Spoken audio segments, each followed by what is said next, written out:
Hi, I'm the Paleo PT, and tonight I'm going to show you how to repair a delaminated Tiva sandal. So unfortunately, in my experience, Tiva sandals don't hold up as well as they should. They definitely don't hold up as well as they used to. I had my first pair maybe about 30 years ago, and I actually stopped using it because I lost one of them somehow, not because they fell apart. This is my daughter's sandal. It delaminated while we were out hiking, I guess last week, a couple of weeks ago, something like that. We were just walking down the trail and suddenly the bottom of the sole just started flopping around. So we tore it off, and she walked the rest of the way with just this. Actually held up pretty well because she went at least another 2 miles after that. So anyway, I'm just going to take you through the process I use to fix these things. I use a pretty strong glue. This is what I've been using lately. I've used shoe goo at times too. I don't really notice a difference between this and the shoe goo. I might have just bought this because it was available, or it was the right price, or maybe I thought it might be a little bit stronger than shoe goo. I honestly don't remember. So key to success with this is, I think, prepping this. This has already been washed and allowed to dry, and I think a big part of the key is to get enough adhesive without getting too much. Obviously, you want to control your work area, make sure you don't get the adhesive on anything you don't want it on. I like to spread the adhesive with a thick cardboard, or a thin cardboard, kind of paperboard. In this case, I'm using a political mailing, which is probably the best use I could think of for just about any political mailing. Fold it over once or twice to get some stiffness to spread it. Spread the adhesive, kind of let the adhesive leak out on here. I like to try to spread the adhesive pretty uniformly. I'm not sure exactly how Tiva does it these days, or what kind of adhesive they use, but it's trying to get it to be thick enough to make contact between the pieces we want to glue together, but not so thick that it can the adhesive itself can be a point of failure. And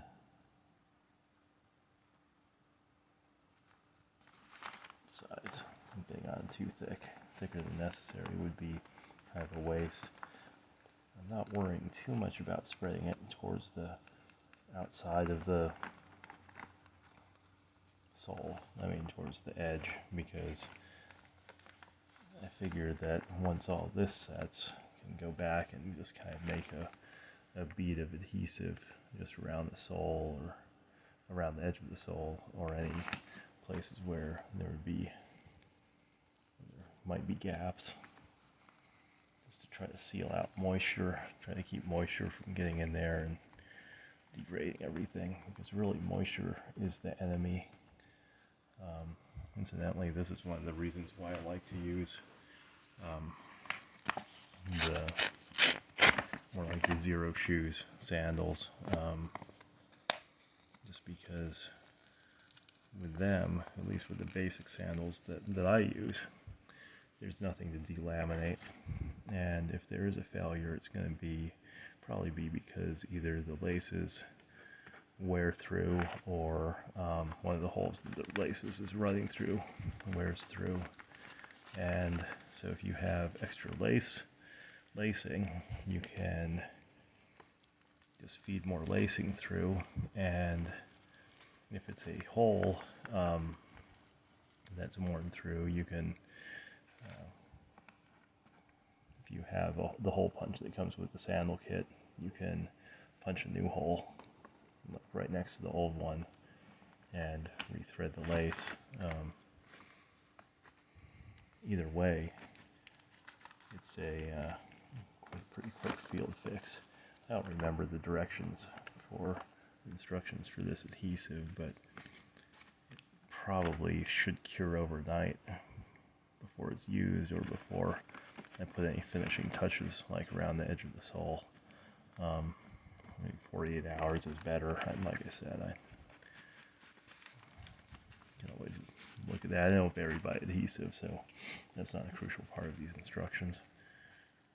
Okay. Obviously, you want to do this in a well-ventilated area because this stuff has, I guess, toxins in it, the solvents, probably toluene. So I think I've got a pretty uniform covering there. Bring the rest of the sandal over here. Figure it's probably a good idea to make sure that you pull out any tension in this webbing. You don't want any more slack in that webbing than you have to have. So I've done that, and I will just line it up. I gotta actually use my own eyes instead of looking through the camera for this. Looks like it should be a pretty good fit. And then we want to hold it together while the adhesive sets. So I just like to use, I'm not too picky as far as what I like to use for that. I've got a C-clamp here. So it's the bigger one. It'll reach farther towards the center of the sole, so I'm going to use that on towards the center. It's missing a piece here, so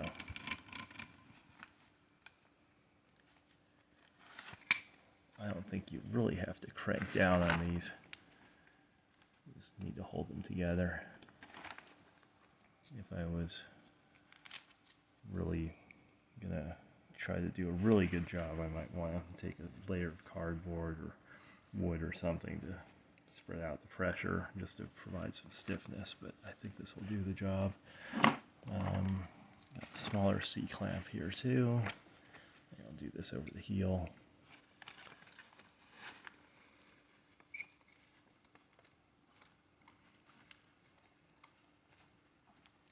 Sorry, light's not real good here with the way I'm doing this, but you get the idea. Oops. So, it's pretty close.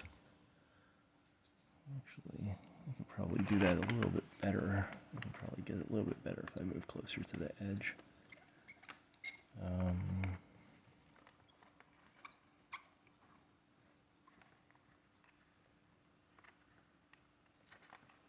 That should work.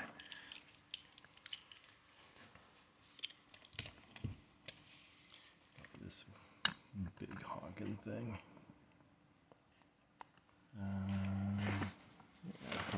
Get that towards the toe. That doesn't apply much pressure, but like I said, I'm not too concerned about the pressure overall. And maybe I'll get, no reason not to use vice grips as clamps.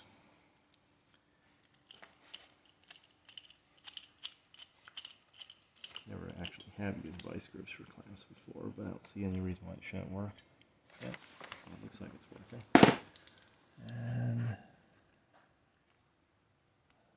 I think that'll cause some trouble if I don't clamp that down. I'll go ahead and clamp down over here closer to the lateral edge. Okay. So, no major gaps around the edge of the sole. Well, maybe a little bit right there, but it's nothing I can't fix later. So at this point, I'll just let it sit overnight and probably follow up tomorrow morning. So a little bit less than 24 hours have passed since I glued the sandal. So let's take a look at how it turned out. Okay, I've removed the clamps in the interest of not letting this video take too long, but I haven't actually tested to see how well the sole is glued on, so I thought we could do that together. So I'm basically just going to flex it some, like it would flex normally. Oh, I heard a little bit of a crack there, and separating right there. So yeah, that's not as good of a job as I was hoping for. Looks like it might be pretty solid on that side. Okay, same thing here. Yeah, a little bit gap there, and kind of a gap there. This actually isn't too different from how I would handle it if I found it partially delaminating and wanted to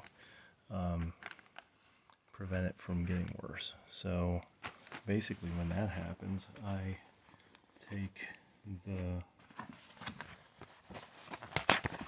cardboard, paperboard, whatever you want to call this stuff, and pull it over to stiffen it up. Get the glue open. This stuff tends to make the lid hold on, so I find it's very helpful to use a pair of pliers. Got my teeth too, but this is probably a lot safer to use pliers than my teeth. Okay, it's already flowing, so I gotta get busy. So basically just try to open up a little bit of open up the gap there, squeeze some in.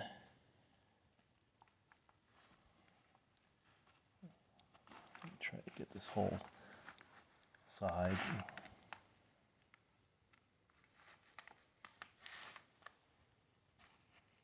So that's pretty secure there. Yeah, we got separating here, some here. So what I think happened is that I just didn't glue quite well enough towards the sides, towards the edges. Like I was saying last night, I think there's kind of a balance between using enough and using too much of this stuff. Let's see how that works. Yeah, I figure if I squeeze it, you can see it kind of coming out the sides. That's probably pretty good. That's probably what we want. If there's extra, well, that just helps. If there's extra, I think that just helps seal it off.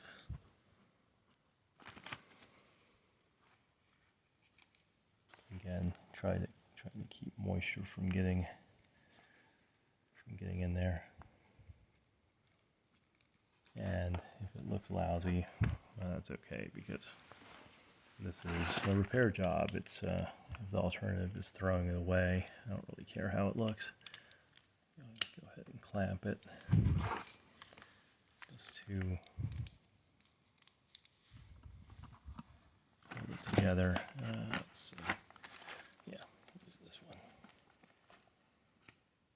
It doesn't have to be real tight, it just has to hold it together enough to approximate the surfaces so that the glue can set.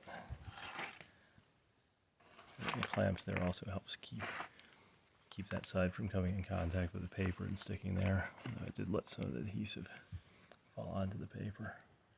Yeah, this is a sloppier job than I would have liked, but to be honest, I guess I have completely re-glued soles before. My wife's Tevas came apart.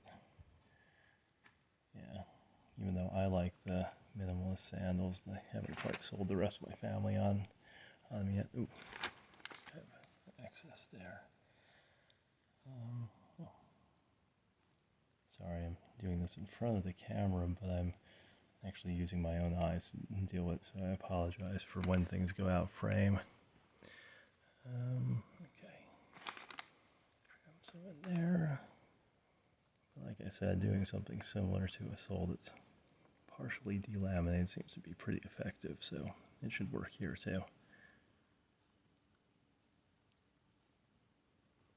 It's the kind of situation where you can always add glue, but especially once it's in there, you can't really take it away.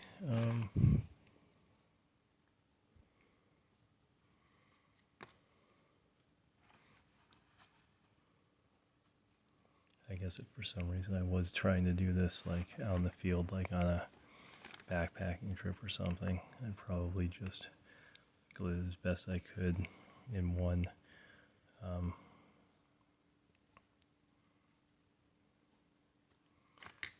round or one effort, and then hope that's good enough. At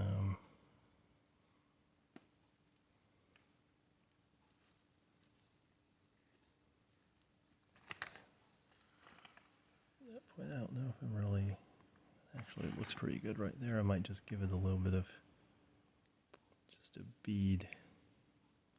Let's try to help seal it off. And this actually is approximated well enough that I don't know if I really need to clamp. I might clamp anyway, just because it won't hurt anything.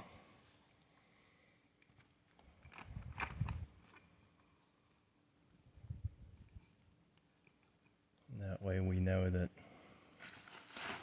it's holding together. Use the big one, the big clamp. Okay. Now, let's find my lid and seal it up.